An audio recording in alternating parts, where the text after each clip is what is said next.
Hello again, everyone, and welcome back to Reddit Aliens. I'm John, and as always, thank you so much for being here. Good topic? Let's do it. What's the scariest encounter you've ever had with another human? Please remember to like, share, and subscribe. I got chased down by the neighborhood delinquent teen with a gun when I was walking home from the bus stop with friends. I was 10. My friends were 10 to 11 years old, too. We ran to a house for help. A middle-aged woman answered and refused to let us in or help us. She said it could be a prank. We told her it wasn't, but she was convinced we were trying to get in her house and rob her. We ran farther to my friend's house. Her mom happened to be off work early and was home. She called the police. I got to ride in a cop car and watch the two cops take down this 17-year-old piece of shit into the pavement.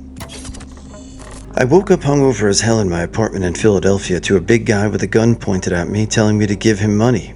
It honestly took me a few seconds to realize what was happening, and as I frantically searched for my wallet, he took my backpack with my laptop and also stole a few Eagles or Flyers jerseys. The weirdest thing was that he stole all my socks as well. I was riding my bike to school, taking the bike trail, when I noticed a guy leaning against the light post. Thought nothing of it since I've taken this trail pretty much every day throughout high school. Anyway, I'm riding and things go dark. Turns out as I passed by, the guy pistol whipped me. I woke up to him trying to take my feet out of the straps of my bike. He notices I'm awake and immediately points his gun at me, asking me to hand my bike over. I resisted at first, telling him that my mom had just bought it for me after begging so long for it. He took it anyway. Still bugs me to this day. I was investigating a fire for an insurance company in a fourplex in North St. Louis. North St. Louis is a bad area. It was clearly an arson.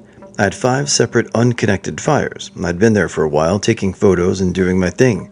I was drawing my diagram in the building when I heard 2 guys walking by the building on the other side of the wall. I'm straining to hear what they're saying since it could be pertinent to my investigation. The 2 guys get to the rear of the building, where the fire department had ripped out the wall to be able to extinguish hotspots they'd found. I can clearly see them both standing there talking. They start to kick through the debris on the ground, and one starts saying how some dumb bitch had snitched on his buddy for setting this fire. He starts telling the other guy about how he's going to deal with her and pulls a goddamn pistol out of his waistband. At this point, I'm frozen in fear, about to shit my pants, hoping that they don't look 90 degrees and see me standing there like a jackass. So I crouch down as low as I can without making noise and wait. They continue to talk about how it's bullshit. She told the cops on him and blah blah blah.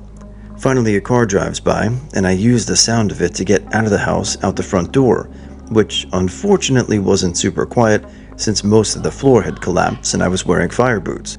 I get to my truck across the street. I'm sitting in the driver's seat trying to unclench my butthole when the guy with the gun walks around the side of the house to the front porch, sits down, and aims it at me. I turned the truck on and got the F out of there.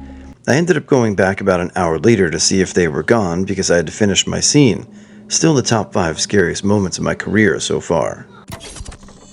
My house was broken into while we were having dinner. I was about 7 years old at the time. My mom answered the door because she thought it was her friend. Turns out to be robbers in masks with guns. I was pretty small at the time and no one noticed me. I noped out of there and walked straight into my friend's bedroom and locked the door. I think I was in shock at the time and didn't know what to do. In retrospect, I should have dialed 911. I was at a sleepover at my friend's place. We decided to sneak out and wander around aimlessly. We stopped at our school, which had a small patch of trees on the grounds where the older kids hung out during lunch. There were rumors of a great Playboy collection there, hence our visit. While there, my friend stepped off the side to have a pee. A few seconds later, he comes rushing back and says, "Run." I didn't know what the deal was, but as a kid in the forest with only the light of the moon, I figured asking questions was a secondary option to being left alone there. We ran until we couldn't run anymore. Finally, my friend explained that there was some weirdo looking at him go pee. He said that he believed the guy was jerking off. Being kids with a history of pranks, I thought he was effing with me. Then I looked back and saw the guy a long way back, but moving in our direction. We kept running toward my friend's place, and he kept following. When we got back, we thought we'd lost him. We snuck back inside and turned off all the lights in the basement. We lay there silently and terrified. About 10 minutes later, we see something move by the window. We knew someone was out there. We stayed completely still and quiet. A minute later, we hear a noise coming from a room in the basement. We both lost it and started yelling, "Dad," for my friend's dad. He came running down the stairs, and we were yelling that someone's in the room. His dad flung open the door and the window was open, and there were fresh marks on the wall from someone climbing in or out. For some reason, he didn't call the police. He decided to stay downstairs with us for the night. I didn't really sleep, and in the morning my friend's dad made me walk home with him. A few blocks away, there were a bunch of police. As we walked by, one of the cops stopped us and asked if we saw anything suspicious last night. We told him the story, which kicked off further questioning. It turns out that a kid went missing from his room right around the same time we got chased home. They found the guy a few days later dead from suicide. They never found the boy he abducted. We had a lot of trouble with that. My friend's dad felt guilty for not calling the police. He became addicted to sleeping pills. My friend was traumatized by just how close he came to being grabbed in the forest. He turned to drugs really young and eventually killed himself.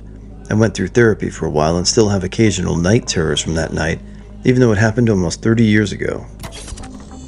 The first apartment I was in, I moved in right after some coworkers. After living there for a bit, my coworker's jacked AF drug dealer and showed up pissed off.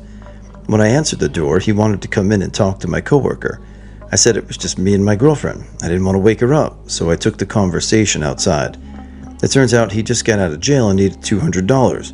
I talked him down, saying that $200 wasn't worth any more time and to just let it go after what felt like an eternity. He finally thanked me and left. I didn't sleep well until I left that apartment. Last year I moved from a dense urban area to a really pretty underpopulated rural one. I got super into trail running. There's a big circular route that I like a lot in a local nature preserve. And over the summer I was on an early morning run there where I passed a dude sitting on a bike slightly off the trail. He looked exceedingly normal, street clothes, hats, boot, etc., and I figured him for a hiker. All good. So I make my way down the path around uphill into this nice overlook where I usually stop to drink from the fountain. It's when I'm bent over at the fountain that I hear a twig snap, and I straighten up to see that guy, crouched over and stepping through the woods off the clearing like he's trying to creep up on me. I bolted. The sprint back was the most terrifying experience of my life, obviously. I don't know if I lost him or if gave chase and all. The police never found anyone matching his description, and I don't run anywhere near there anymore. I also trail run in a very sparsely populated little nature preserve where I live. If I'm in there for an hour, I might see one person, maybe two. So the other day I was running in there mid-morning, not a very popular time of day, in the middle of the week, and there are these wood carvings in the middle of this loop trail, which is about a mile, 1.2 miles. Sorry, this is a long story, but I'll make it quick. And I come down the hill, like bombing down this hill, and I see a guy in jeans and a long sleeve shirt, a little bit of a top knot, just standing there off the trail looking forward, which is weird in this area. Like, it's not common. And the loop only takes me about, 10 to 12 minutes to do. And when I got back, he was gone. Wasn't on the trail, and I would have passed him. It's a loop, because he definitely wasn't running. He was in jeans. And he disappeared. I don't know. Ghost? Or a off-trail hiker. I was driving through a somewhat rough neighborhood at night, late after a movie, and while sitting at a light, we saw this guy in a beat-up car take a bump of cocaine next to us. We make eye contact as the light turns green.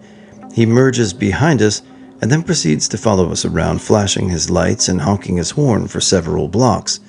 We pull up to a red light, and he pulls up next to us, yelling at us to roll down the window. It turns out he just wanted to let us know we had a taillight out, and then drove away. My first apartment was part of a complex that was U-shaped with a large grassy area in the middle. The neighborhood kids would run around and play in the grass a lot. One day I was sitting on my sofa talking on the phone when one of the kids fell over, grabbed his foot, and started crying. He was maybe 5 or 6. He had stepped on a bottle cap and sliced open his foot. I took him inside, had him sit on the edge of the tub, washed his cut and put some Neosporin on it and a bandage and sent him on his way. A few hours later, there's a knock on my door. When I answered, a massive skinhead with a tattoo of a pentagram on his neck was standing there with his chest out. The boy was peeking around one of his giant thighs, pointing at me. He stuck his finger in my chest and yelled, "Did you take my boy into your effing house? That's my son. Did you give him an effing bath?" "Look at his foot," I shrieked. "He cut his foot." I washed the cut. He inspected the kid's feet, then asked me what exactly happened. I stumbled through the story, then he just said, "All right then." He shook my hand with a vice grip, and I never saw him or his son again. I went down to the local creek with my friend. We were probably 10 or so. The local creepy teenager shows up, drunk out of his mind. I immediately knew this was bad. He mumbled something under his breath, and I looked at my friend with the "we need to get the fuck out of here" look. He stepped closer toward us, and another guy, older and probably twice the size, ran up and grabbed him. He told us to go home and not come back. Later, the creepy guy was involved in a robbery that turned into murder, and I still feel so thankful to the other guy who was there. Saturday at Barnes & Noble, I had my son ready on the changing table when another man walks into the restroom and I see him just eyeing my boy. I decide to wait to uncover my son. The man's body language bothered me as he slowed down on washing his hands and drying and hesitantly walked out. I kept my eyes on him as I placed myself in front of my son. Me and my boyfriend came back at like 2 a.m. from a night out. We were both quite drunk and stumbled into the hallway to the elevator when we saw drops of something on the floor. It was definitely blood, fresh and wet. The elevator button and door were covered in bloody handprints as well. My boyfriend called the elevator, pushing me aside, not knowing what it would be in. Luckily, nothing except a puddle of blood. The elevator came from the 5th floor, so we went investigating. The trail of blood ended at a door with a huge hand smear of blood on the door. It took all of our courage to ring. Not the nicest place to live, robbery, but I'm so glad we did. An elderly man opened the door. He looked straight out of a horror movie, covered in blood from head to toe. His gray sweater was red, his hair was wet, his shoes were filled with blood. We immediately sobered up. I called an ambulance, which arrived in 2 minutes. My boyfriend went inside the flat, helping the man sit down. There was so much blood, I've never seen that much in my life. We didn't know what happened to him until we met him yesterday properly for the first time.